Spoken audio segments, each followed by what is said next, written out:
Coucou! J'espère que ça va. J'attends les personnes qui arrivent tranquillement. Moi, je me suis fait un mouse thé, enfin non, pas thé, tisane à la menthe, avec la vraie menthe dedans. Hop! Et puis je vais allumer une petite bougie en vous attendant. En attendant, coucou Elodie! Et en attendant aussi Dimitri qui doit nous rejoindre parce que c'est un live avec Dimitri. Hop! Alors la bougie, ça c'est les bougies, elles font pep, pep, pep, pep, pep, pep quand elles brûlent depuis un certain temps. Peut-être que je l'éteindrai si elle fait trop de bruit pour moi. Hop! Étant donné, alors oui, pour vous faire un tout petit peu le topo, on va parler avec Dimitri qui est un autre créateur dans le milieu un peu ésotérique. Ouais, le soleil est de retour. Donc j'avais envie de l'interviewer sur un petit peu tout ce qu'il a traversé ces temps-ci parce que c'est un parcours qui est intéressant et qui va pouvoir vous servir. Et je voulais aussi vous présenter l'oracle qu'il vient d'éditer et on va en profiter pour faire des petites lectures d'oracle sur la fin du live. Donc si vous avez des questions à poser, des messages à recevoir, vous pouvez mettre ça plus tard ici, pas tout de suite parce que je ne vais jamais retrouver votre message, mais vous allez pouvoir demander une petite lecture de tarot ou d'oracle. Je pense qu'on fera un petit peu un binôme tarot-oracle. Et pour l'instant, comme vous le voyez, je suis en train d'attendre Dimitri. Hop. Je regarde un petit peu. Monsieur... Ah, Dimitri. Ouais, mais Dimitri, je sais que tu es là, mais il faut que tu me demandes à participer. Sinon, je ne peux pas accepter ta participation. Hop, attends. Je regarde si tu l'as fait. Hop, parce que le but, c'est pas juste que tu me regardes. Hein. Forcément. Hop. Dimi, c'est le petit... je crois que c'est le petit bonhomme avec une petite flèche qui dit... en gros, je veux parler aussi, je veux être là aussi. Je t'attends.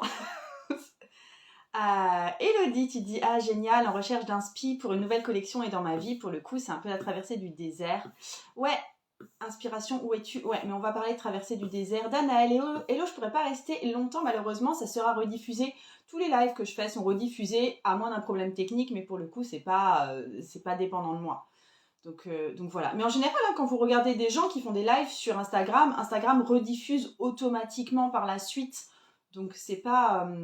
voilà. Et je diffuse en plus sur YouTube normalement. Je récupère la vidéo. Non, j'ai pas. Un petit plus avec une petite vidéo en dessous. Je pense pas que je puisse t'inviter, Dimi. Alors attends. Inviter à rejoindre. Je vais faire Dimi. Voilà. Ah, voilà! Très bien! Yes! Tu m'as envoyé une demande. Coucou! Coucou! Ça va? Oui, et toi? Non! Ça fait longtemps! Oui, ça faisait longtemps, oui. Ouais, j'espère que tu vas bien ce matin. Oui, très bien, écoute. Alors, pour tout te dire, j'ai pris mon rôle d'intervieweuse vachement au sérieux, donc je me suis fait tout un script et tout, donc je lance le truc, d'accord? Ok. J'espère que tout le monde est... donc, comme j'ai dit, je pense que tu étais là quand j'ai dit, je voulais t'interviewer notamment sur, tu vois, ce que tu as pu traverser les derniers temps, ce qui a ralenti aussi dans une certaine mesure ta créativité, et que là, ça semble être mais reparti du feu de Dieu. Donc ça, il y aura une première partie de la vidéo qui sera vraiment dévouée à ça, et une autre partie, on va plus précisément parler de l'oracle et éventuellement faire des petits tirages pour les personnes qui sont là. Ok. C'est bon pour toi? Oui, Ok, c'est nickel. bon pour moi. Donc, pour présenter Dimitri, moi en fait j'ai rencontré Dimitri en ligne, hein, clairement, et je l'ai connu avant tout parce qu'il avait une chaîne Instagram qui était dévouée à l'énergie positive et à l'ésotérisme, et c'est là-dedans visiblement qu'il s'épanouissait. En parallèle, il était conseiller beauté, notamment en étant vendeur chez Sephora, et il avait des packages de programmes qui s'appelaient Sokipo. Oui, c'est vrai, sortipo.com, ouais. D'ailleurs, parce qu'en fait, il fait un diagnostic et du coup, après, il pouvait conseiller des produits appropriés aux personnes. Donc ça, c'était, je pense que c'était tes premiers pas dans l'entrepreneuriat, le Oui, Softkeepo. totalement. Et donc voilà, je sais que depuis, tu as mis fin à ton contrat chez Sephora et que tu as arrêté les services Softkeepo parce que c'était plus dans ta vibe. Enfin, je pense que tu aimes toujours ça, mais que c'est plus ce que tu comptes faire de toute ta vie, en Ouais, fait. ben j'arrête Sephora le 31 mai. D'accord, donc c'est encore en cours. Oui, ben là, les 5 derniers jours, ils doivent être longs. Mais c'est dur les fins de contrat, je trouve. Et puis là, du coup, je sais que tu avais un rêve d'édition depuis un moment, et là, c'est enfin lancé. Tu es lancé au niveau édition, donc tu as édité là un premier oracle avec Emmanuel qui est Astraquarelle sur Instagram. Je vous taguerai Astraquarelle en dessous après, hein. Mais il y a d'autres projets qui vont venir, je sais. Tu as d'autres oracles en prévision, tu as des livres en prévision également. Donc, déjà, première petite question, est-ce que tu es fière de ce parcours-là? Ah De ce ben qui t'a... oui, ah ben oui, totalement. Fier, reconnaissant, surpris. Donc oui, oui, très, ça a été un parcours mouvementé, de haut, de bas, Ouais. de gros bas. Mais ouais, ouais, non, je suis forcément que je suis fière. Et puis comme tu le dis, c'est l'écriture est quelque chose qui m'anime depuis mon enfance, avec la lecture. Et forcément que c'était un de mes rêves de me faire publier, de me faire éditer, voire même d'en faire mon métier de l'écriture. Mais c'est vrai qu'à l'époque, en étant plus jeune, je me voyais plus écrire des romans. Voilà, des romans de fantastique ou de Ouais, fantasy. une grosse partie sur la chaîne YouTube et puis aussi sur ton Insta où tu es vraiment en train d'expliquer tes lectures, hein. Mm. Oui, oui, tout à Lecture, fait. je veux dire, pas lecture, c'est pas spécialement ésotérique d'ailleurs, Ah, c'est plutôt du non, fantastique. non, Oh. c'était du fantastique, de la fantasy, de la Ouais, science-fiction, du contemporain, tout ça, quoi. Mais tout ouais, ce que vous voyez là, ouais. toutes mes bibliothèques, voilà. Et en fait, alors, Dimitri, moi, on s'est rencontrés en vrai parce qu'il est venu, mais ça fait 2 ans du coup. Je me suis dit, punaise, ça fait déjà 2 ans. Parce que il est venu sur la retraite qui a eu lieu en août 2021. Ouais. Donc, ça fait quand même effectivement un petit bail. Donc, on s'est rencontrés en vrai. Et puis, en fait, j'ai l'impression qu'on s'est rencontrés comme ça en vrai, au milieu justement d'un espèce de passage à vide pour toi, parce que tu avais été atteint d'un cancer. Tu étais en mode, enfin là, tu étais guéri et tu étais en train de te rétablir, hein, clairement. Et puis, donc, tu n'étais pas encore complètement dans le flow, on va dire.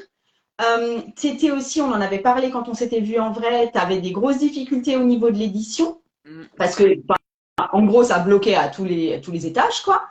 On s'est reparlé un peu plus tard en ligne plusieurs fois où clairement tu disais que tu n'étais pas dans le move. En gros, c'était un peu l'idée que tu transmettais et où tu étais aussi moins présent sur les réseaux, etc. Mais en gros, tu vois, c'est l'impression que j'ai. Enfin, c'est pour ça que j'ai appelé ce live Traversée du désert. J'aimerais que toi, tu me décrives un peu plus ce que tu as vécu quand tu as vécu ce passage à vide. Euh, En fait, l'impression que j'ai pour toi, c'est que tu étais comme dans une file d'attente interminable pour enfin accéder à ton grand 8. Et maintenant, c'est bon, tu es parti dans le grand 8, donc ça va, quoi. Donc j'avais envie de faire une interview qui est un peu autour de ça. Et j'avais envie de t'interviewer là-dessus parce que euh, j'ai l'impression que les conseils que tu aurais éventuellement, ou bien la façon de faire que tu as, peuvent servir à d'autres personnes qui se retrouvent dans le même truc de ah, mais moi, j'y arrive pas, j'y arriverai jamais, mes projets ils bloquent, j'ai peut-être des soucis de santé, mes potes sont pas forcément un appui pour moi. Tu vois, un truc qui est un peu démoralisant. Et comment tu as fait pour remonter et comment tu as fait pour faire de tout ça quelque chose qui semble de. Alors, c'est peut-être pas. Alors là, tu vis déjà un premier succès, mais j'ai l'impression que c'est juste le début, que tu vois, tu es dans le tremplin. Donc, est-ce que tu peux nous en dire plus là-dessus? Oui, alors, il va y Alors, avoir des... déjà, comment tu as vécu les difficultés et toi, qu'est-ce qui te bloquait? Puis ensuite, on verra comment tu as fait pour détricoter. Déjà, effectivement, moi, il faut savoir que je me suis lancée... mes projets d'édition ont commencé à prendre forme à partir de 2019. Ok. Voilà. Ouais. Où j'ai été vraiment approchée, contactée pour la première fois par des maisons d'édition et où il y a eu des projets qui pouvaient se mettre en place. Donc, ça a été à partir de 2019. Donc, vous voyez que ça a été assez long. 2019, là, on est en 2023.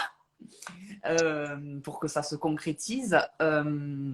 Ça aurait dû se concrétiser bien plus tôt, mais il y a eu beaucoup d'ennuis.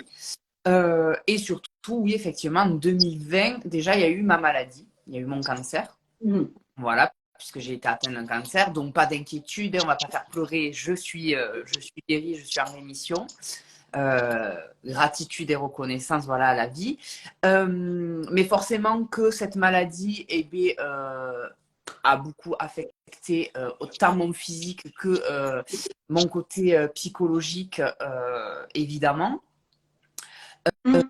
Et après, en termes d'épreuves, bon, ben, il y a eu le après-cancer qui n'a pas du tout été évident, puisque le pendant, c'est pas facile, c'est pas un parcours, c'est pas une sinécure, hein, pas du tout.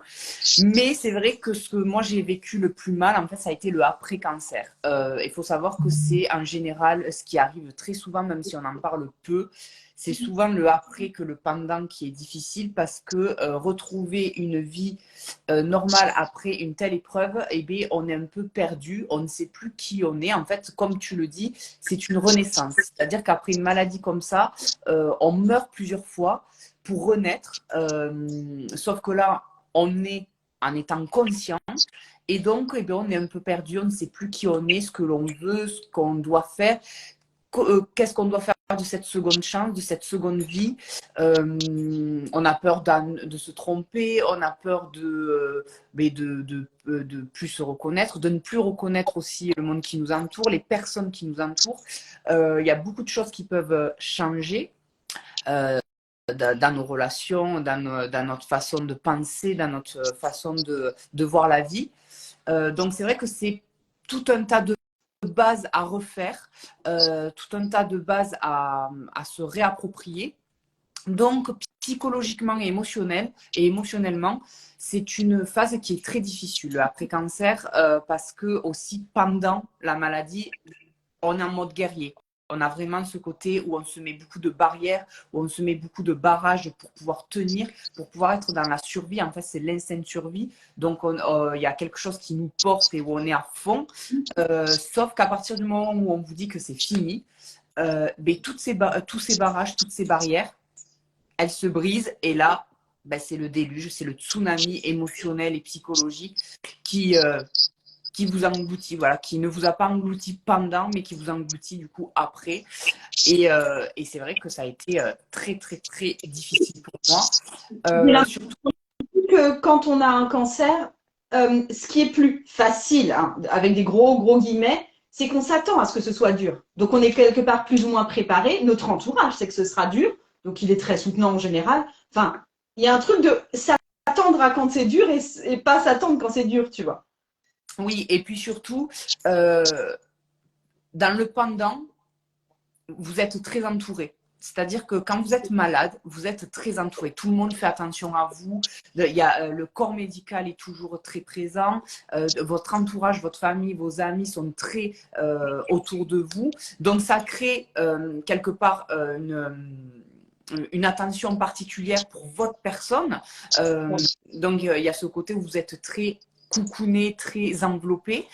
Et à partir du moment où on dit que vous êtes guéri et que c'est fini, mais le corps médical, même s'il reste présent, il est présent, mais un peu plus à distance. Donc, vous êtes un peu, d'un coup, vous vous retrouvez un peu seul. Et c'est ça qui est aussi difficile, c'est-à-dire aussi que l'entourage, c'est un soulagement pour eux. Donc, l'entourage, que ce soit les amis ou la famille, eux, c'est ça y est, c'est fini, on n'en parle plus, ça va bien et il faut que ça aille. Voilà. Donc, c'est un peu ça aussi qui est difficile, c'est que l'entourage, parfois, dans le après-cancer, a du mal à comprendre pourquoi vous n'allez pas bien. Parce que pour eux, il faut savoir que c'est aussi une difficulté, c'est une épreuve aussi. C'est une épreuve pour celui qui subit la maladie, mais c'est aussi une épreuve pour l'entourage. Et l'entourage, eux, eh bien, ils veulent juste savoir que ça va. Donc, quand vous leur dites que ça ne va pas et qu'ils vous voient dans des états pas possibles alors que normalement vous êtes guéri, ben c'est une chose qu'ils n'arrivent pas à comprendre et qui les ramène à cette épreuve que eux, ils aimeraient pouvoir oublier et pouvoir passer à autre chose et pouvoir repartir sur une vie normale parce qu'on va être très honnête, une maladie comme ça met votre vie entre parenthèses. D'où la file d'attente dont tu parlais, puisqu'effectivement, moi, pendant 1 an et demi, j'ai perdu ma vie professionnelle, ma vie sociale, parce qu'en plus, c'était durant le Covid. Donc, j'étais encore plus isolée par rapport à ça. J'ai perdu aussi ma vie sentimentale, puisque c'est pendant mon cancer aussi que j'ai rompu avec mon compagnon. Donc voilà, donc j'ai tout perdu à ce moment-là. Donc c'est vrai que c'était un dépouillement total dans tous les domaines de ma vie. Ouais. Donc ça, c'était pour la partie physique où tu as affronté le cancer et tu as surtout affronté l'après auquel je pense que tu t'y attendais pas en fait. Enfin voilà, c'était pas. Ah oui, oui. Euh, Et puis c'est sûr et que au niveau de tes rêves entrepreneuriales et notamment de tes rêves d'édition, j'ai l'impression que là aussi c'était en mode. Alors pour le coup, c'était pas un cancer du tout, mais ça n'aboutissait pas. Alors que en plus, tu m'en avais parlé à moi, tu voyais d'autres personnes qui faisaient un peu partie du même entourage ésotérique que toi et qui eux se faisaient éditer et pour qui ça, enfin tu vois, visiblement, eux, il y avait une route qui se traçait devant eux et toi, tu étais en mode barrage extrême, tu vois. Qu'est-ce qui s'est passé à ce moment-là? alors, qu'est-ce qui s'est passé? Ben, ça a été la deuxième épreuve un peu compliquée. C'est que moi, j'avais signé, faut savoir, 2 oracles chez Alliance Magique. Donc, celui-ci, Les Ouais. Messages des étoiles, avec Astra Aquarelle, et un autre, celui qui devrait sortir là en septembre. Voilà. Et en fait, l'autre épreuve très difficile, c'est que quand je vous dis que j'ai tout perdu et que j'ai été dépouillée dans tous les domaines, c'est vraiment le cas parce que même dans le domaine de mon rêve, eh bien, ça a été le cas puisque ma maison d'édition est passée en liquidation judiciaire. À cause du Covid, à cause d'une malgestion, d'une mauvaise communication, 2 choses aussi pas très saines au sein de cette entreprise. Voilà, il y avait des mensonges, de la manipulation, il y avait vraiment des choses pas très cool. Et pourtant, c'est dans le domaine du développement personnel, de la spiritualité, du bien-être. Donc, c'est un peu surprenant, mais c'est comme ça. Et c'est vrai que du coup, eh bien, on me mentait beaucoup. Voilà, on n'arrêtait pas de me reporter mon projet, de le reporter et de me donner des excuses, que c'était bloqué en Chine, que ça n'avançait pas, que ceci, que cela. Je Euh, fais partie de ceux qui se sont fait littéralement arnaquer. Hein. hein. Et t'as pas fait partie de ceux qui se sont fait littéralement arnaquer. Oui, non, dans mon malheur, j'ai de la chance. De toute façon, on comprend bien. Souvent, on comprend que bien plus tard, les choses sur le Ouais, temps où on ne comprend pas et où on trouve ça un peu injuste. Voilà, ouais. puisqu'il faut savoir qu'en fait, vu qu'ils sont passés en liquidation judiciaire, tous ceux qui ont été édités et toutes les ventes de 2022 ont été, entre guillemets, perdus.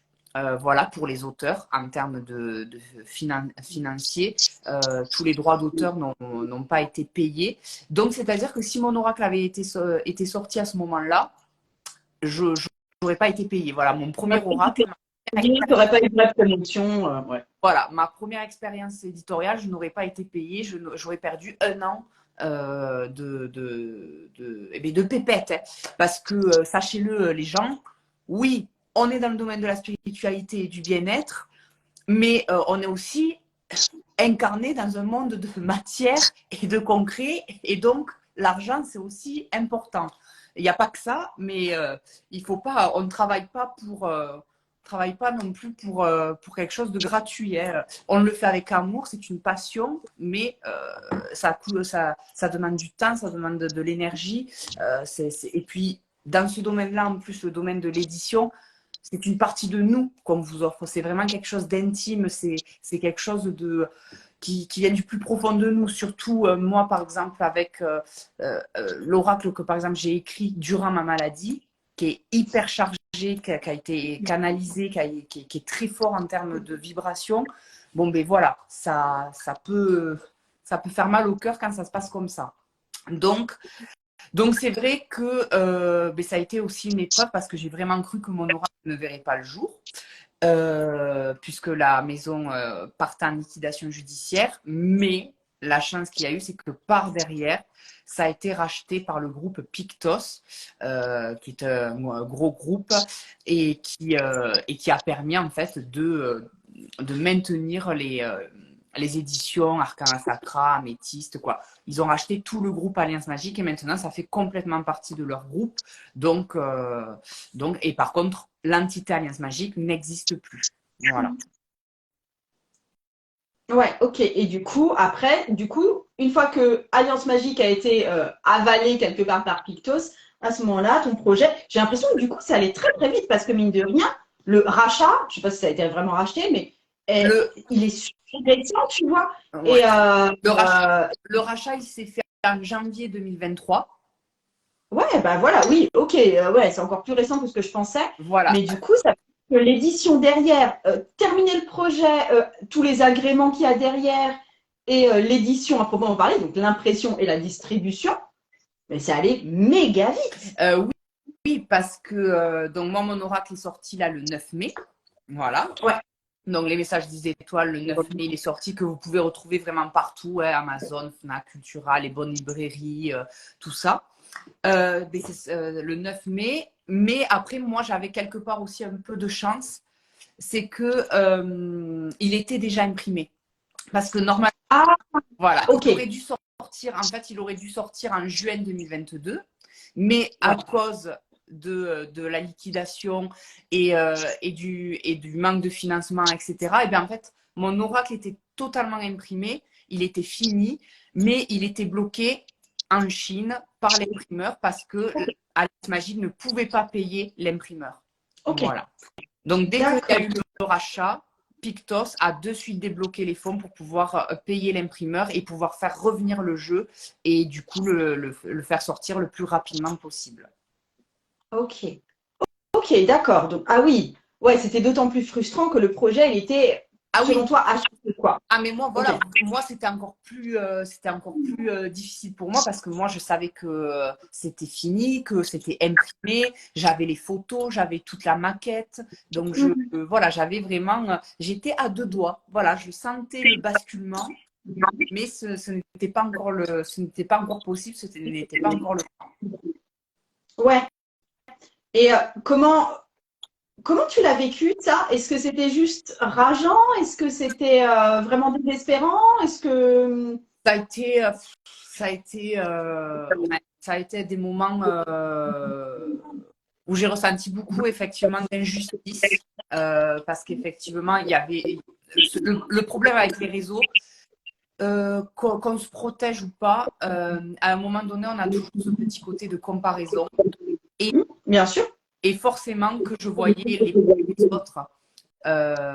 Les projets des autres sortir, parce que voilà, j'ai beaucoup d'amis dans ce domaine-là, et c'est vrai que des amis qui ont commencé bien après moi, Ah ben ça a été mon... et voilà, qui ont commencé bien après moi, ont sorti plusieurs projets, alors que moi, je n'avais même pas commencé avec un, alors que j'en avais plein derrière, parce qu'il faut savoir que là, en un an, vous allez avoir 3 de mes projets. Donc, c'est pour vous dire que quand même, tout était fait. Moi, j'avais fini. Et moi, entre guillemets, mon travail, moi, il était fait.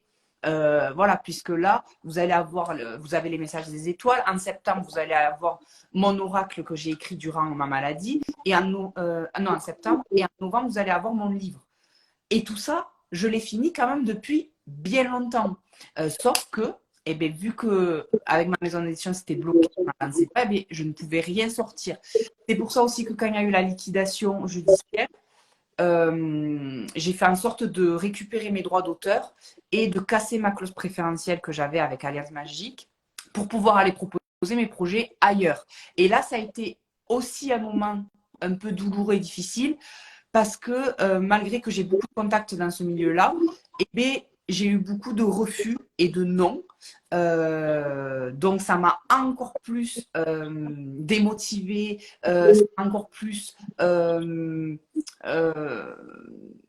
fait me dénigrer. Il y a eu vraiment ce côté où je me suis dit, eh bien, finalement, c'est pas pour moi, c'est que je le mérite pas, qu'est-ce que l'univers a contre moi, etc., etc. Donc, ce côté un peu victimisation, voilà, de tomber dans cette victimisation de la vie m'en veut. Voilà, j'ai une maladie, on me refuse mon rêve, après tout ce que j'ai traversé. Il y avait ce côté en plus, très égotique, ce côté de j'ai eu une maladie, j'ai traversé beaucoup de difficultés, et bien maintenant je mérite le bonheur, donc vous allez me le donner maintenant. Et, et donc un peu comme un garçon capricieux, vraiment un petit garçon, vous le savez, moi j'ai un enfant intérieur très fort, j'ai le syndrome de Peter Pan, et c'est vrai que dans ma vie, je peux me comporter très souvent comme un enfant. Et là, c'est un peu, sans m'en rendre compte, ce que j'ai fait, mais dans le mauvais côté. C'est-à-dire que j'étais vraiment dans un aspect un peu capricieux, à dire non, c'est maintenant, je veux ça maintenant et je le veux de suite. Voilà, il y avait vraiment ce côté, c'est injuste, à taper, voilà, à taper un peu du pied et à râler, vraiment. Et, donc voilà, donc c'est vrai que ça a été une période pas facile, surtout qu'en plus, eh bien, je continue à me battre aussi avec mes démons par rapport à mes traumatismes de la maladie. Il faut savoir que quand vous avez une maladie comme ça, c'est grave. euh, Ça fait ressortir aussi des traumatismes d'avant. Il n'y a pas que le traumatisme de la maladie, c'est que ça vous fait ressortir aussi des traumatismes de l'enfance, étant plus jeune. Donc il y a plein de choses qui vous assaillent. Donc entre tout ça, plus le côté de mon rêve qui s'écroulait et le fait aussi que je reprenais mon travail chez Sephora à mi-temps thérapeutique et que Sephora, ça ne me nourrissait plus et que je ne voulais plus faire ça, mais que quelque part, à ce moment-là, je n'avais pas trop le choix parce que je ne savais pas trop quoi faire, comment me sortir de là, et bien je me sentais en plus prisonnier. Voilà. Le fait qu'en plus que je me sentais stagnée au niveau professionnel, je me sentais en plus enfermée dans le milieu professionnel. Donc, c'était deux sensations qui vraiment créent beaucoup de frustration, d'injustice, de colère, de déception, de tristesse, d'angoisse. Vraiment, vraiment, j'ai développé des troubles anxieux et dépressifs, hein, parce qu'il faut le savoir, je ne le cache pas du tout. Mais si aujourd'hui ça va bien, c'est parce que je me suis autorisée à suivre une thérapie aussi, une thérapie avec une psychologue clinicienne. Ce qui est très très important quand vous traversez des gros changements et des épreuves comme ça dans votre vie. Et il ne faut pas en avoir honte, il faut vraiment le faire. J'ai commencé cette thérapie, moi, trop tard. C'est dès que la maladie a été finie, j'aurais dû suivre de suite une thérapie, mais je n'ai pas voulu sur le moment. Ok. Donc ça a été un des leviers qui t'ont fait t'en sortir quelque part, cette thérapie? Ah oui, oui, oui, totalement. Totalement. Ce qui m'a aidé, oui, c'est cette thérapie qui m'a beaucoup aidé et prendre soin de moi. Voilà, j'ai été voir parce que j'avais beaucoup de douleurs aussi dans le corps. Et quand vous avez beaucoup de douleurs aussi physiques, ben, forcément, vous devenez un peu. Vous savez, c'est comme les petits vieux qui deviennent un peu aigris à force d'avoir des douleurs de rhumatisme, d'être fatigué, d'avoir le poids de la vie sur les épaules, ben on devient un peu aigri parce qu'on est toujours on se concentre que sur sa douleur et on n'arrive plus à voir la lumière. Et c'était vraiment ça. Moi voilà, mon compte énergie joyeuse, toujours dans la positivité. Et c'est ça aussi qui me faisait beaucoup de peine et qui était très difficile pour moi. C'est que je n'allais pas bien. J'étais vraiment dans l'obscurité. Mais ce que je devais transmettre sur les réseaux, ce que je m'obligeais à devoir transmettre, c'était la lumière. Et ce n'était pas du tout ce que j'étais en train de vivre. Donc ça aussi, c'était quelque chose qui me frustrait et qui me mettait une autre pression. Donc ça a été vraiment tout un lien, toute une constellation de choses comme ça qui ont fait que c'était un moment assez compliqué à vivre. Ouais. Si, tu sais, tu es aussi assez. Enfin voilà, il y a vraiment un versant spirituel dans ce que tu vis, dans ce que tu crées, etc. Et mon interrogation, c'est est-ce que maintenant, tu es plutôt sur une pente ascendante où tu vois, j'ai l'impression que tu tournes la page effectivement de ton cancer et de l'après-cancer, où tu es aussi en train de te faire éditer, donc quelque part, il y a ton rêve qui devient réalité sous tes yeux, tu vois, peu à peu. Euh, Est-ce que tu te dis finalement, c'était bien que ça arrive maintenant? Est-ce qu'il y avait pour toi une espèce de raison à cette espèce de, tu vois, de truc où on te tient en arrière très fermement? Ou est-ce que c'est encore quelque chose où tu te dis non, c'était juste quelque part, tu vois, des hasards de la vie qui font que de temps en temps, juste ça va pas. Et puis effectivement, la vie, elle te discrimine pas selon ah, toi, tu as gagné des bons points parce que tu as eu un cancer et du coup, je vais te donner ça en échange. Ça, on sait bien que ça marche pas comme ça quand on prend un peu de recul, qu'il y a des injustices profondes. Comment tu le vis après coup? Tu vois quelle lecture t'en as? Est-ce que tu en as une lecture plus philosophique ou une lecture plus spirituelle ou ce truc de finalement il n'y avait pas de hasard et ça tombe vraiment bien maintenant? Ou enfin je sais pas comment tu le vis Ouais, maintenant. totalement. Maintenant, je le vis comme quoi il n'y a pas de hasard et que tout arrive au bon moment. Même les choses les plus injustes, c'est ce que j'ai transmis de mon atelier méditatif, lors de ma deuxième dédicace pour l'oracle. Effectivement, il y a des choses qui sont injustes, il y a des choses qui sont horribles. Parce que moi, voilà, j'ai traversé un cancer et, entre guillemets, euh, mon oracle a failli ne pas être édité, mais il y a des choses encore bien pires. Il y a des personnes qui perdent un enfant, il y a le décès de personnes proches, il y a des accidents qui font qu'on ne remarche jamais ou qu'on devient handicapé. Quoi, voilà. Dans la vie, il y a des choses qui sont vraiment injustes et horribles, mais et c'est très dur à l'accepter, à le comprendre, mais si on arrive à atteindre cette forme de résilience, c'est là où il y a un côté libérateur. Si on est dans l'acceptation et le lâcher prise, mais c'est des mots qui sont très difficiles je conçois, à accueillir quand on est dans cette situation. Mais c'est vrai que c'est ça qui permet une avancée, parce que sur ces choses-là, il faut comprendre une chose, on n'a pas le contrôle. Et l'être humain, on veut tout contrôler. Même les personnes les plus spontanées, il y a toujours un contrôle. L'être humain a toujours essayé de contrôler. On essaye de contrôler la nature, on essaye de contrôler le temps, on essaye de contrôler notre énergie, de contrôler notre image. Donc on est toujours dans le contrôle. Mais la vie, elle n'aime pas le contrôle. La vie, ce n'est qu'une suite illogique et d'imprévus, de surprises, de choses inattendues. Et c'est toujours un changement. Ça change tout le temps, c'est toujours un mouvement. Donc c'est vrai qu'on ne peut pas, il faut se laisser porter. Sauf que on aime se laisser porter quand les choses vont bien. Mais quand les choses vont mal, là par contre, on freine des cas de fer. Et le souci, c'est que même quand ça va mal, il faudrait se laisser porter. Voilà, accepter, être patient. Mais c'est difficile à faire. C'est très, très, très difficile à faire. Mais il y a des outils pour ça. Voilà, moi, par exemple, mon suivi thérapeutique, j'ai été voir une kinésiologue, une sophrologue.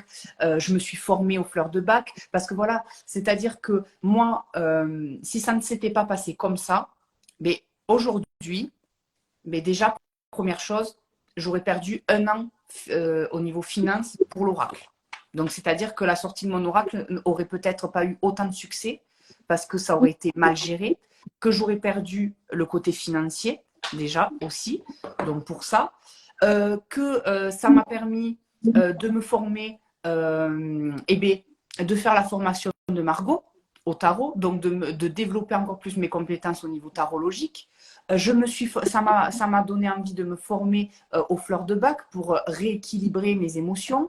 Donc, j'ai passé mon niveau 1 et mon niveau 2, ce que je n'aurais sans doute jamais fait si je n'étais pas passée par cette vague émotionnelle qui m'a complètement engloutie. Euh, ça m'a donné envie de me former en tant que coach de vie, ce qui m'a poussé aussi à acheter une formation de coach de vie, ce que j'aurais sûrement jamais fait aussi si j'étais passée par là. Et puis rien n'arrive par hasard, c'est-à-dire que là aussi, tout est nouveau dans ma vie. J'ai un nouveau travail, je vais avoir un nouveau travail entre guillemets d'auteur et d'écrivain puisque je quitte Sephora. Et c'est surtout que ça m'a donné le courage de quitter Sephora, ce que j'aurais jamais fait avant, puisqu'il faut savoir que je suis restée 9 ans chez Sephora, j'ai resté plus de 13 ans en tant que salariée, et ce qui m'a redonné euh, une énergie et de pouvoir avancer, c'est lorsque j'ai pris la décision, moi, c'est-à-dire quand j'ai arrêté de me victimiser, de dire c'est la faute de la vie, c'est injuste, etc. Et que je me suis dit, eh bien, je prends les choses en main et c'est moi qui décide et que j'ai dit, eh bien, Sephora, c'est fini, j'arrête. Je ne me préoccupe pas de l'avenir, je me préoccupe du présent. Actuellement, Sephora, ça ne me convient plus, je ne suis pas bien, ça ne me va pas, eh bien, je demande à partir. Et c'est ce que j'ai fait à partir du moment où j'ai formulé devant ma directrice, je souhaite partir, libérez-moi. Ça a été un changement complet au niveau émotion et au niveau psychologique. Il y a eu quelque chose qui s'est décoincé, qui s'est débloqué et qui m'a soulagée et qui m'a redonné du pouvoir. C'est-à-dire que j'ai récupéré mon propre pouvoir personnel et non pas le donner à la vie ou à cause de ma maladie ou à cause des épreuves de ma maison d'édition, etc. J'ai retrouvé mon pouvoir personnel, moi. Et bizarrement, c'est à partir du moment où j'ai fait ça que ça s'est débloqué pour mes éditions. Où là, Pictos m'a dit qu'il rachetait, qu'il allait méditer, que j'ai eu du coup aussi un contact avec ma deuxième maison d'édition avec qui j'ai signé par la suite avec Erol, qui vont éditer mon deuxième oracle et mon livre. Donc, tout s'est débloqué à partir du moment où moi j'ai pris une décision et où je me suis mis en action et où j'ai arrêté aussi d'attendre. Parce que quelque part aussi, durant tout ce mal-être où j'étais vraiment très très très mal, j'attendais. J'attendais d'aller mieux. J'attendais que la vie me gâte. J'attendais que la vie me récompense de toutes ces épreuves. Alors, attends. Je vais t'interrompre un tout petit peu parce que j'ai besoin de résumer parce que pour les gens qui écoutent ici aujourd'hui, il y a besoin d'avoir quelque part ce que toi, tu as mis en application, tu vois. Déjà, je voulais faire une première parenthèse, c'était juste sur Sephora, que moi, je vais dire parce qu'on en avait parlé. En fait, si tu as quitté Sephora, c'est que ça ne correspondait plus à ta mission et à ce que tu voulais faire dans la vie et le statut de salarié ne t'allait plus. Mais je veux vraiment préciser que Dimitri, qu'il a bien aimé Sephora, qu'il a bien aimé les équipes, que tu vois, il n'y a pas de, Ah il y a oui, pas de ressentiment à ce niveau-là. À l'inverse de Alliance Magique où il y a une espèce d'arnaque en dessous, oui. là c'était Non, des clair. c'était intégré dans une.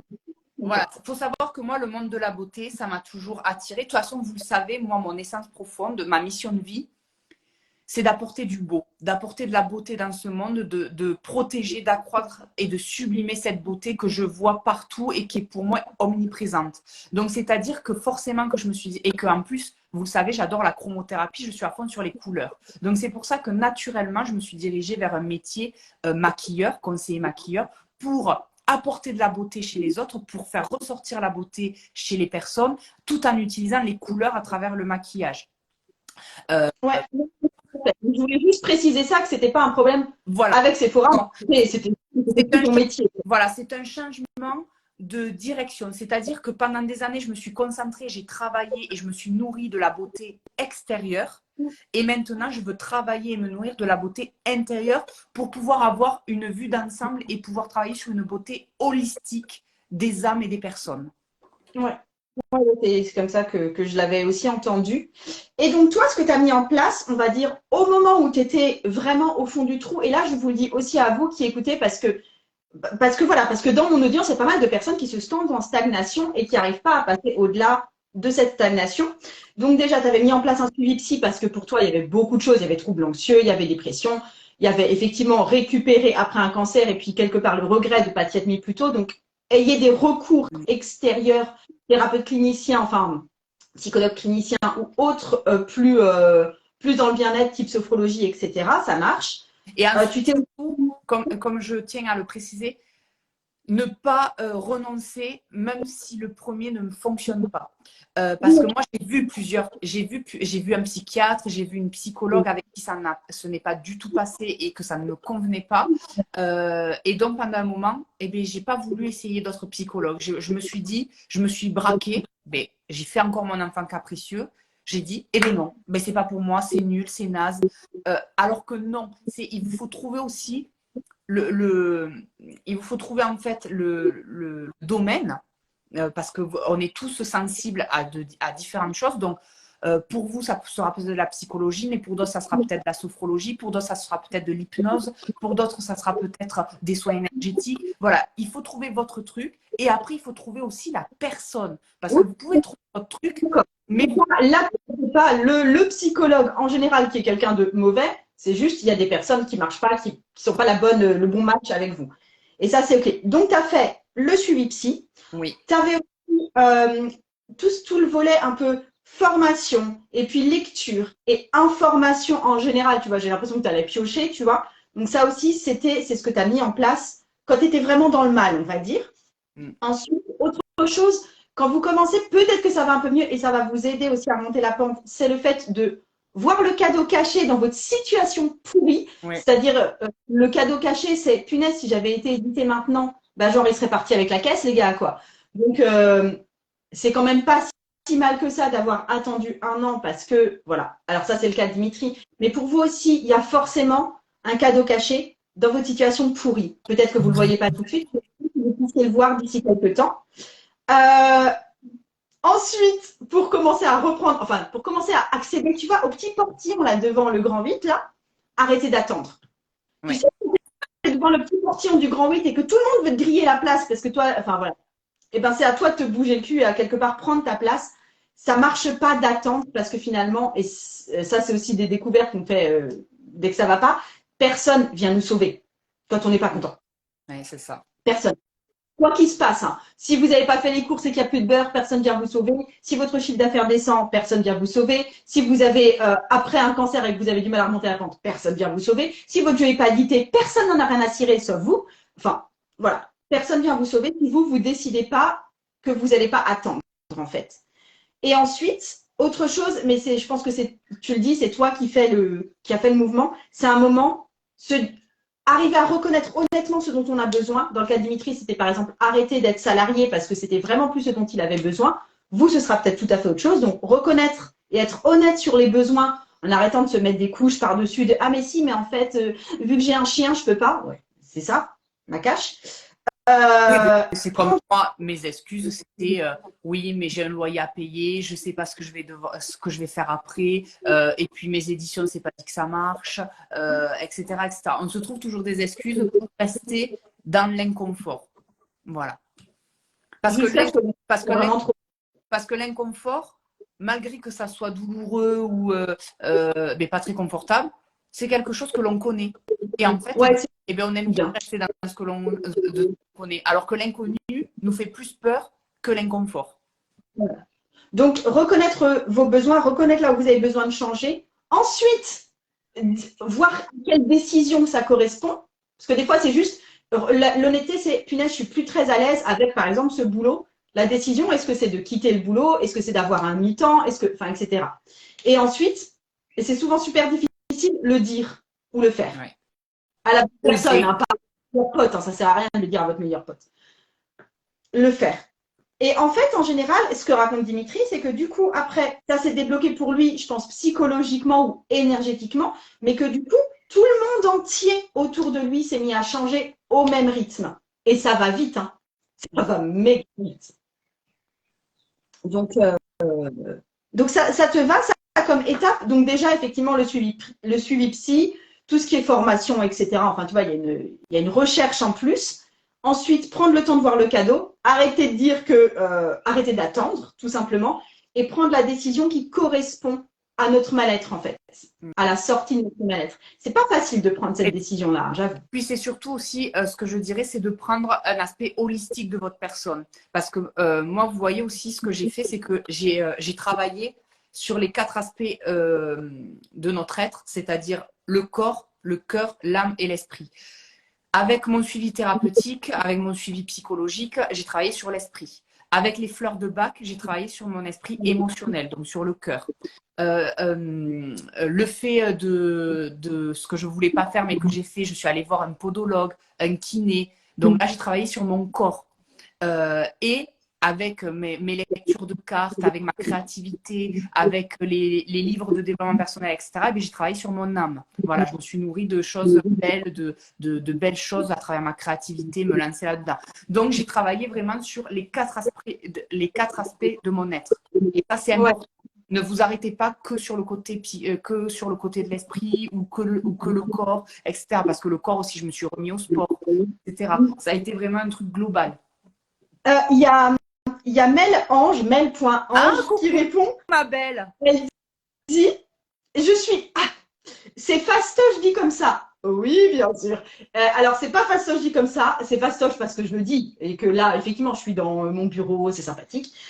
Mais en fait, alors le truc, c'est que tu as traversé des moments qui étaient très difficiles et j'ai l'impression qu'à un moment pour toi, tu vois, c'était trop inconfortable pour continuer comme ça. Tu vois, c'est comme il y a un moment, il y a une espèce de goutte d'eau qui fait qu'on prend la décision d'arrêter, tu vois. Et honnêtement, je pense que ça allait vraiment mal pour toi. Ah oui, oui. Ben, de toute façon, voilà, sachez-le.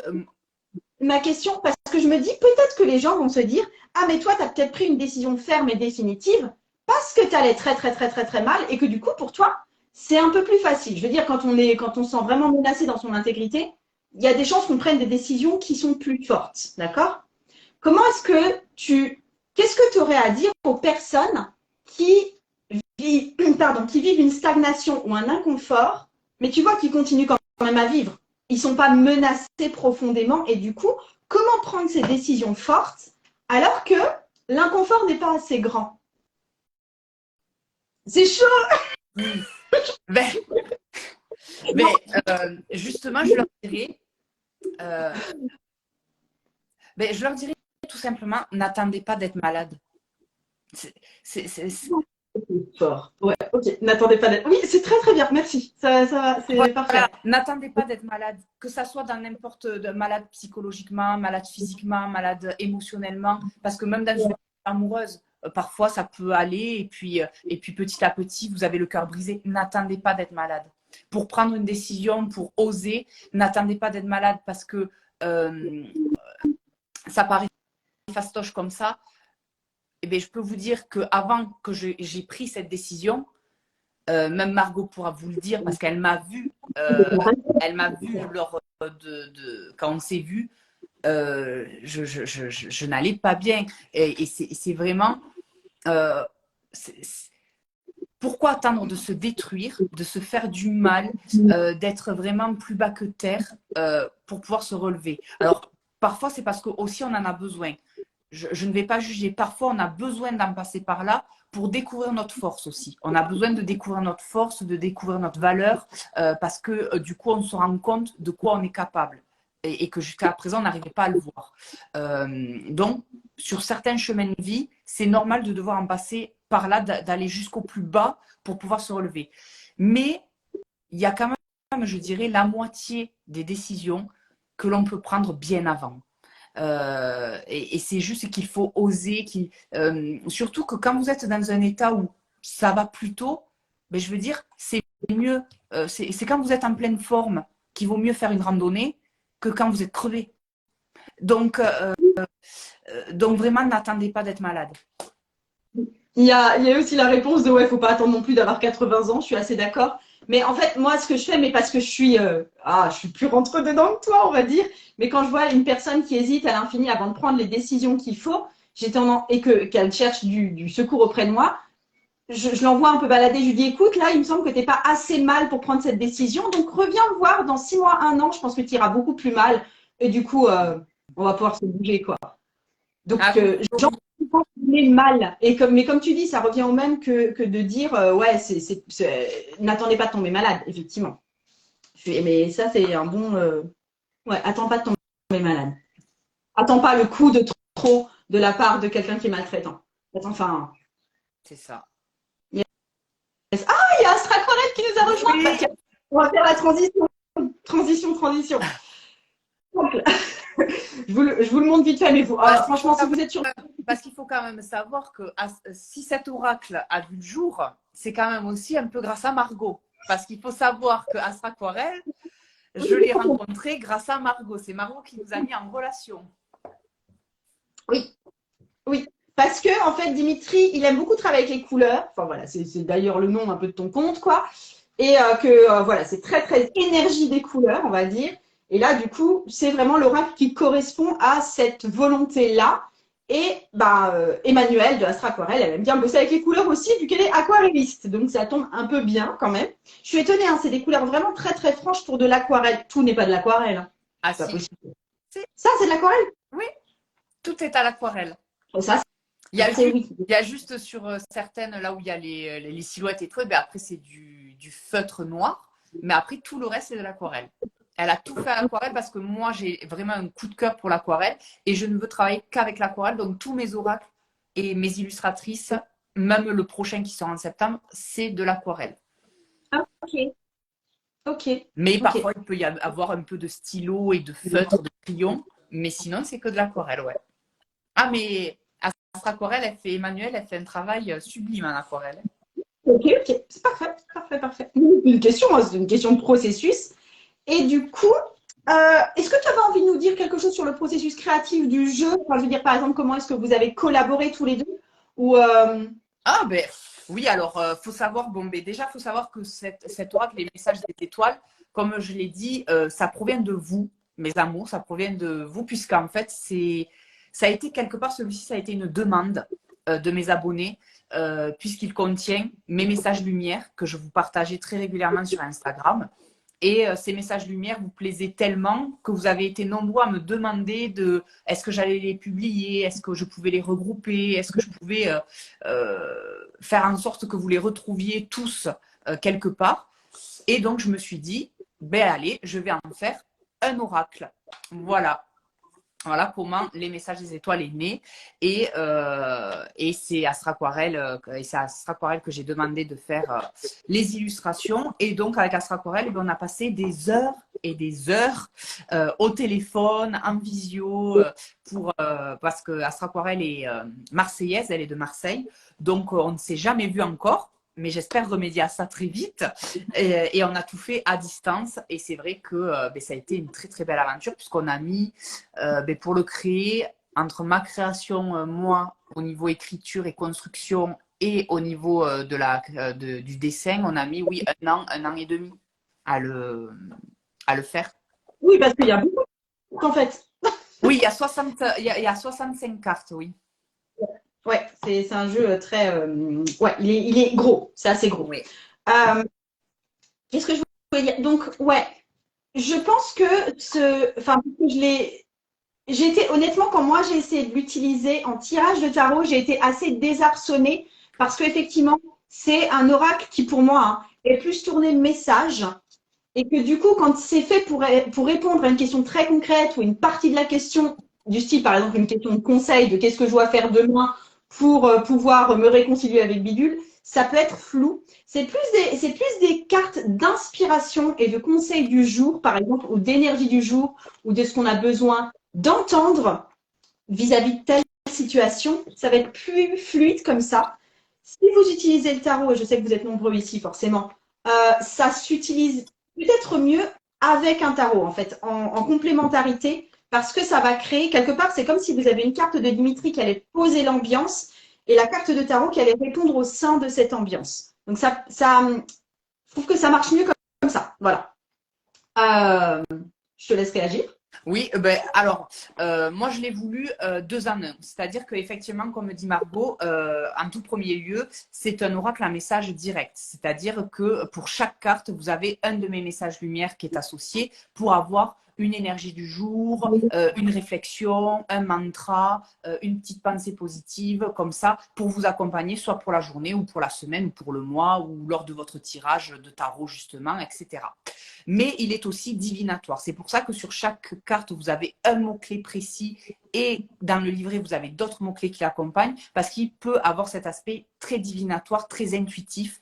C'est pour ça que vous pouvez vraiment vous laisser guider par les couleurs, par la carte, les symboliques qu'il y a au niveau illustration et surtout par ces mots-clés qui l'accompagnent. Donc, il a aussi un aspect divinatoire qui, pour les premiers retours que j'en ai, fonctionne très bien, que ça soit seul ou avec le tarot, parce que c'est vrai que Morgan Moon aussi a fait pas mal de tirages avec au niveau du tarot, et c'est vrai que ça, en complément, ça match super bien.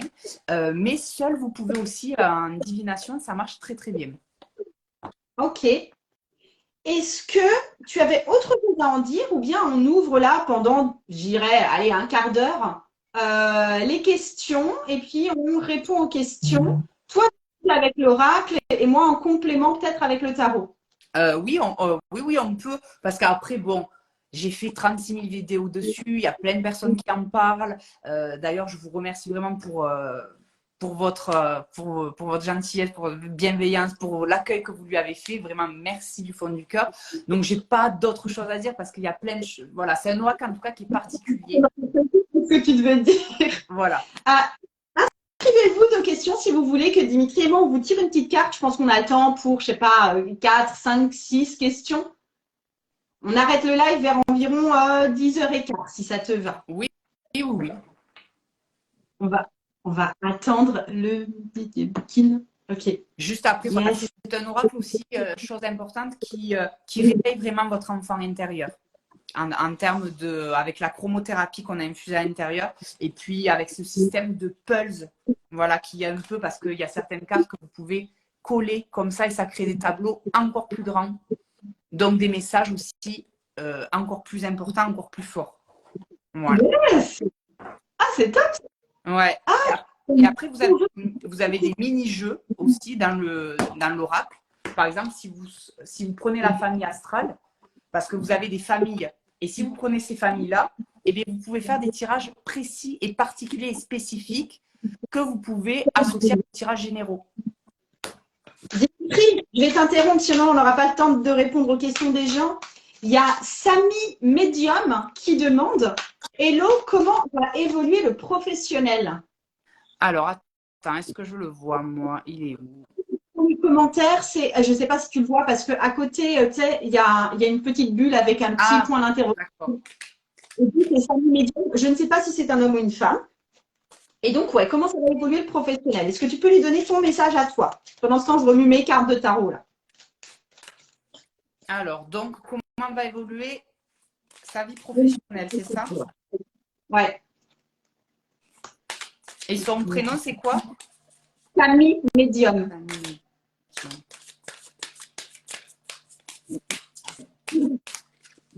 Sa vie professionnelle. T'as tiré qu'une carte, toi, ou pas? Ouais, j'ai tiré une carte. Ok. Ça, apparemment. Alors, moi, hop, moi, là, ça vient de sauter. J'ai la carte de la reconnexion. Ok. Voilà. Donc, pour moi, là, de ce que je ressens, c'est que pour que, par rapport à ta... Ah, C'est fou, hein? Ok, ouais, c'est fou. C'est fou. Non, mais ça répond trop bien. Il est vraiment, c'est pas pour me vanter, mais il est beau comme jeu, mais il est très juste. Il répond très, très bien, vraiment. Donc, pour moi, Samy, au niveau de ta vie professionnelle, il y a besoin d'une reconnexion. Une reconnexion peut-être à la créativité ou peut-être une reconnexion à l'origine. Moi, ce que je ressens, c'est tu t'es peut-être perdu sur ce qui t'animait ou sur l'origine de ton objectif. Voilà, il y a quelque chose comme ça qui, moi, de ce que je ressens, où ça me dit peut-être que tu t'éparpilles un peu trop, peut-être que tu veux en faire trop ou que tu veux en montrer trop. Donc, moi, on me dit reconnecte-toi, cible-toi un peu plus, fixe-toi plus sur quelque chose de précis. Au lieu d'être généraliste, deviens spécialiste. Il y a vraiment ce côté-là et ça, tu ne peux le faire qu'en te reconnectant à tes capacités et surtout en te reconnectant à ton but premier.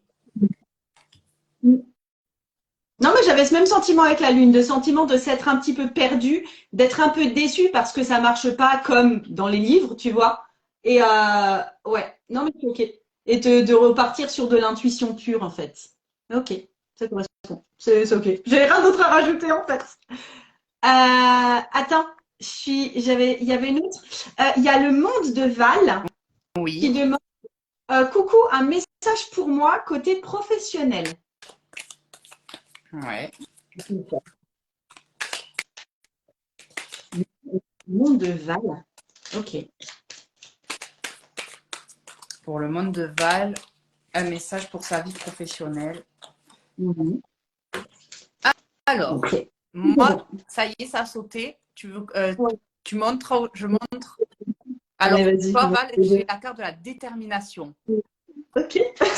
Elle matche bien. En fait, ça c'était assez fou à chaque fois dans les tirages combinés Oracle plus Tarot. C'est vrai que c'est les cartes. En fait, j'ai l'impression que ça fait doublon. Ça fait bleu, bleu. Ouais. Non, ça marche très très bien. Ouais. Ah, Ah d'accord, Tu veux? voulais Ah, j'attendais que je... Oui, vas-y. Non, non, pour moi, au niveau professionnel, alors on est à fond dans ce qu'on disait avec Dimitri tout à l'heure. Il y a un moment, tu dois juste dire ce que toi tu veux et le mettre en place. Et c'est ce que tu as peut-être rechigné à faire toutes ces années parce que tu es en train de regarder peut-être un peu trop ce que font les autres. Tu es en train de peut-être te dire que non, ça t'osera pas parce que peut-être ta maman ou je sais pas qui va critiquer le truc. Il y a un truc où tu n'oses pas prendre une certaine décision. Tu vois, par exemple, toi, tu dois, je sais pas, demander à Martin, qui est monteur vidéo, de te monter ta dernière vidéo pour enfin mettre en ligne ta première vidéo et t'appelles pas Martin parce que tu vois, il y a un truc comme ça, et il y a ce truc juste décide et fait. Et arrête de penser et de réfléchir de est-ce que c'est vraiment le bon moment? Je te laisse la parole, Denis. Oui, ben moi, c'est un peu pareil avec la carte de la détermination. Il y a ce côté de est-ce que tu n'abandonnes pas assez vite? Il y a ce côté où moi, je ressens que parfois, tu ne vas pas au bout des choses. C'est-à-dire que si le résultat n'est pas assez rapide ou qui ne remplit pas tes espérances, eh bien, tu vas abandonner, tu vas lâcher assez rapidement. Et on te dit que non, il te faut avoir une volonté beaucoup plus forte. Et même si les résultats ne sont pas ce que tu espérais, eh bien, il te faut persister. En fait, il te faut aller encore plus loin pour pouvoir, entre guillemets, casser un plafond de verre. Voilà, c'est aussi, moi, ce que je ressens, c'est qu'il y a ce côté un peu, il te faut prouver certaines choses, il te faut, te prouver certaines choses à toi-même, mais aussi aux autres, quelque part, en ayant ce côté déterminé. Ok, nickel. Merci. Il y a Planète Mel. Attends. Qui dit? Donc, Planète Mail. Bonjour, j'ai un projet pro et créatif. Il est à ses débuts. Va-t-il aboutir favorablement? Merci. Ah, mais j'ai l'impression qu'on nous pose tout le temps la même question, en fait. Ok. Troisième fois la même question pour Maëlle. Vas-y, je te laisse. Là, tu vois, regarde, impression que Margot et Dimitri se régalent et jouent ensemble. Ouais, c'est ça. Il y avait plein de trucs, il y avait plein d'autres commentaires. Oui, d'accord. La prochaine question. Rappelle-moi son nom. C'est moyen. Hein? Messieurs qui regardaient, je pense que la prochaine question que je prendrai au hasard, mais je prendrai la première question non pro qui me tombe sous la main. Ok. Du coup, bonjour, j'ai un projet pro et créatif, il en est à ses débuts va-t-il aboutir favorablement? Ok, vas-y. Alors moi, j'ai la carte de l'Alliance. Ok. Voilà. Donc moi, de ce que je ressens comme ça, et par rapport à cette carte-là, et par rapport à mes ressentis, moi, je dirais que pour que ton projet aboutisse favorablement, tu vas avoir besoin d'accepter d'être aidé. Il y a vraiment ce côté où tu vas avoir besoin, je pense, d'accepter certaines aides qu'on te tende la main, ou peut-être que tu vas devoir accepter de partager peut-être ce projet. Il y a peut-être un duo à créer ou peut-être un accompagnement ou peut-être je ne sais pas comment dire cette ouais il y a vraiment ce côté peut-être créer peut-être créer quelque chose à deux ou à plusieurs ou tout simplement accepter qu'on t'aide. Il y a vraiment, moi, ce que je ressens, c'est accepte l'aide que l'on te propose sans penser qu'il y a quelque chose de mauvais derrière. Moi, ce que je ressens, c'est ça, c'est que tu te méfies de l'aide que l'on peut t'apporter. Et en fait, non, cette aide, tu vas en avoir besoin pour que ce projet ait une finalité favorable. Ok. Et moi, j'avais du coup le page de Denier.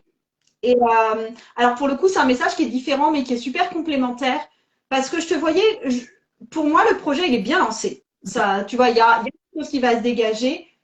Mais le résultat, tu vois, comme le page de Denier qui lance un truc et puis on ne sait pas à quoi ça va ressembler, je pense que ce que tu imagines dans ta tête comme le projet abouti n'est pas tel qu'il va être au final. Oui. Je pense que ça va se transformer et ça va maturer et ça va devenir légèrement autre chose. Tu vois, comme quand on imagine la vie de couple qu'on aurait dans l'idéal et puis tout compte fait, quand on rencontre en vrai la personne, c'est super chouette, mais c'est pas. Ah ben tu vois, elle nous dit effectivement c'est un projet à deux. Ok, nickel, nickel. Mais du coup, ouais, je pense qu'il est bien lancé, mais qu'il risque d'être transformé et qu'il faut accepter aussi ce type de transformation. Mais ok, mais c'est complémentaire en fait. C'est ok, nickel. Attends, je prends la première question, enfin, hein, qui n'est pas Oui, pro. Quelle impulsion dois-je donner pour faire décoller mon entreprise? Ah, Lempika Bookin. Lempika Bookin. Coucou, un message pour ma situation amoureuse. allez. Ok.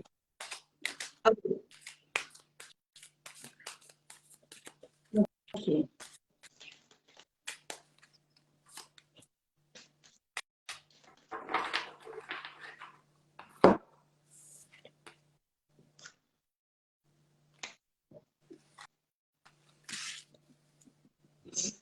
C'est le roi de denier. Célébrer. C'est trop cool.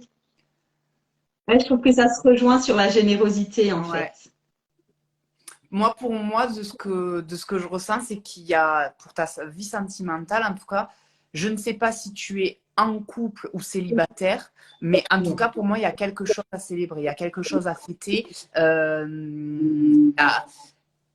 Il y a peut-être quelque chose aussi à remercier, peut-être quelque chose à, je sais pas, mettre en place au niveau de la gratitude, mais en tout cas, il y a de bonnes nouvelles. En tout cas, il y a quelque chose qui, peut-être une demande en mariage si tu es en couple, peut-être un engagement si tu viens de rencontrer quelqu'un, ou si tu es célibataire, il va peut-être y avoir une belle rencontre qui va arriver. En tout cas, il y a quelque chose qui va te mettre en joie, qui va te demander de faire la fête un peu, où tu vas avoir ce côté de devoir célébrer quelque chose.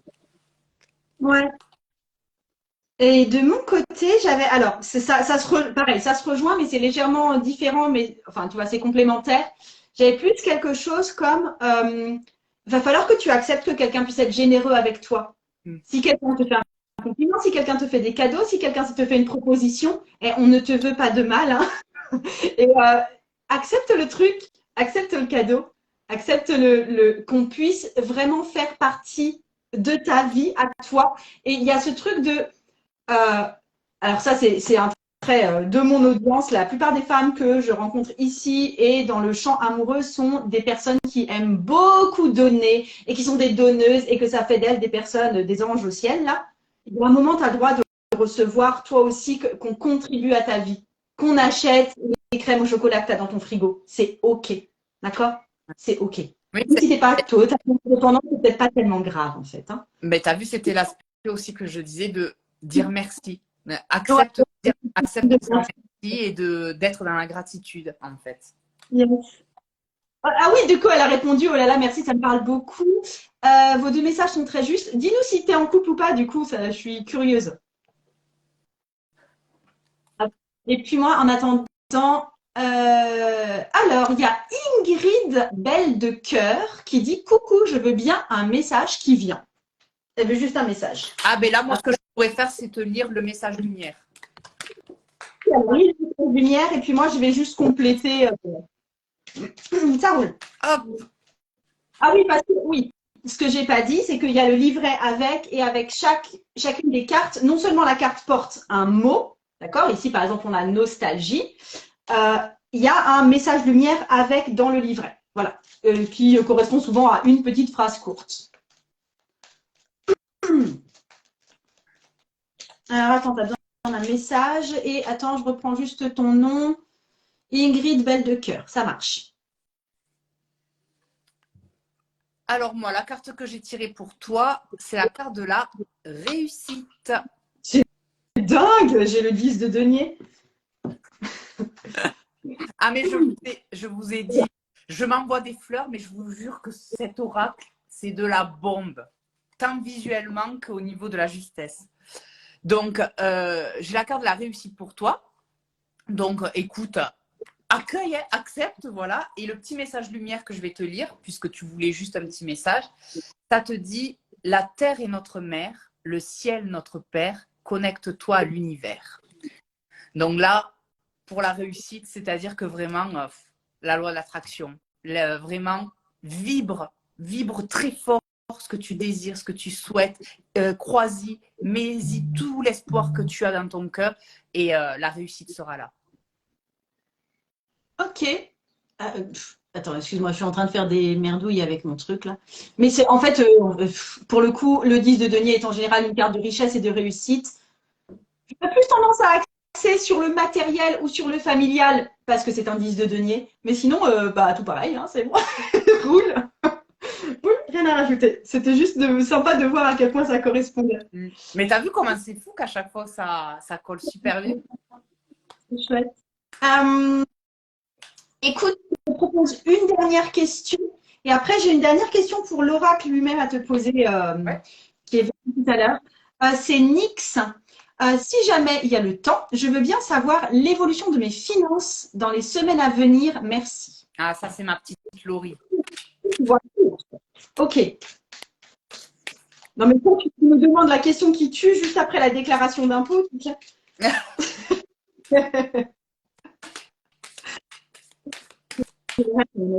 Tomber. Oh, ça va.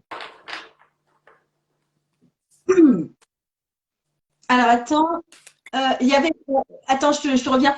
Lempika Boukine, elle a dit: Je suis en couple, mais on ne vit pas ensemble. Il m'a fait sa demande pour qu'on vive ensemble. C'est dur d'avancer ou j'ai dur d'avancer car j'ai vécu des années avec un pervers narcissique. Alors, non, mais en fait, je comprends qu'on puisse être refroidi par quelqu'un qui nous a. Enfin, voilà, qu'on ait vécu des expériences traumatisantes, mais en fait, c'est comme si tu disais, bah, je mangerai plus jamais de pommes parce que la dernière pomme que j'ai bouffée, il y avait un verre dedans. Donc, toutes les pommes, c'est possiblement des cochonneries. Certes. Sauf que non. Ouais, je suis d'accord. En tout cas, la carte célébrée et tout, elle correspondait très bien du coup. Ouais, non, c'était cool. Ok, et donc pour les finances de la dame, moi je vais tirer un 6 de denier, donc ça va quand même. Hein, ça va. Moi, j'ai la légèreté. Donc, Donc, ça va aller. Niveau finance, je pense qu'il n'y aura pas de souci. Ça va plutôt être, ça va plutôt bien se passer. Je vois pas de quoi. Moi, je ressens pas de difficulté particulière. Je pense que si tu as eu peut-être une difficulté, en tout cas, ça va s'arranger, mais petit à petit. Il va pas y avoir, tu vas pas gagner au loto demain. Hein, voilà, je t'annonce pas ça.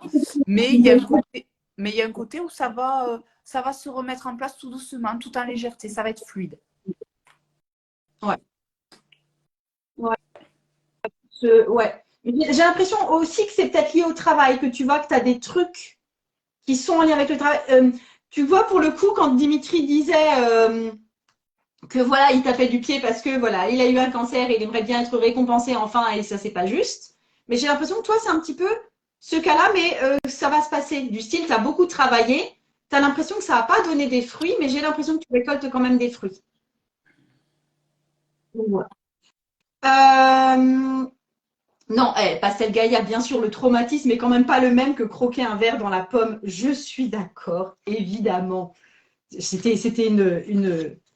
Ce que je veux dire, c'est que c'est pas parce qu'il y a une fois un connard que tous les hommes sont des connards. C'est pas parce qu'on a pris une formation et qu'on s'est fait arnaquer que tous les formateurs sont des arnaqueurs. C'est pas parce que, tu vois, il y a ce truc-là de, c'est pas parce qu'une fois ça s'est mal passé que, c'est pas parce qu'une fois on a fait une randonnée et qu'on s'est coulé la patte Mais c'est ça. que toutes les randonneurs se cassent la patte. Je trouve que ce que tu as donné comme exemple, c'est très vrai et il faut se le garder en tête parce que regardez, moi, c'est pareil.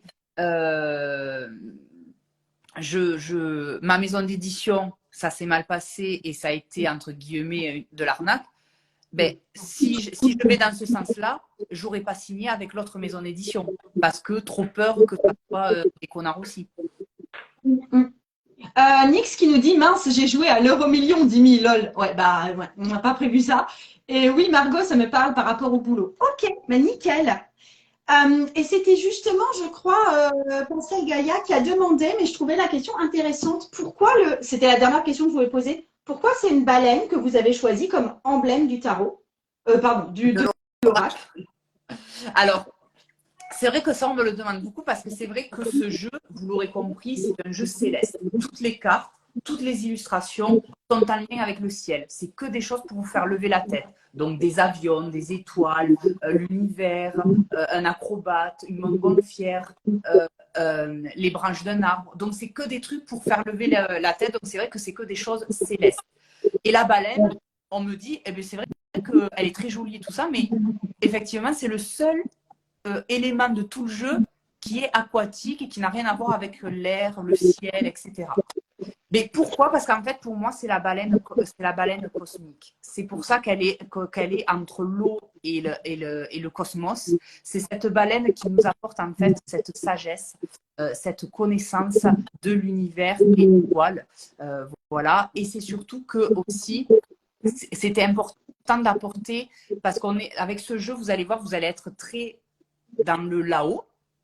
Et j'avais besoin de rapporter aussi un peu de matière. Et c'est pour ça que d'ailleurs, la baleine, elle provient de cette carte-là. Je vais vous la montrer. Mais la baleine, elle provient de la carte, si je la retrouve, elle provient de la carte, tac, tac, tac, tac, tac, tac, tac, elle est où? Elle est là. Elle provient de cette carte-là, qui est la carte incarnée. Et quoi de mieux que pour le mot incarner, incarner la matière, incarner notre vie, que le mammifère le plus lourd et le plus grand de notre planète? Ben, la baleine, voilà. Parce que pour se dire, oui, c'est un jeu qui va vous transporter vers le là-haut, qui va vous transporter vers des énergies très hautes, mais il faut rester bien ancré aussi. Et la baleine, c'est ça, elle apporte cet ancrage, cette gravité qui est lourde, qui est ici, il faut avoir les racines bien profondes.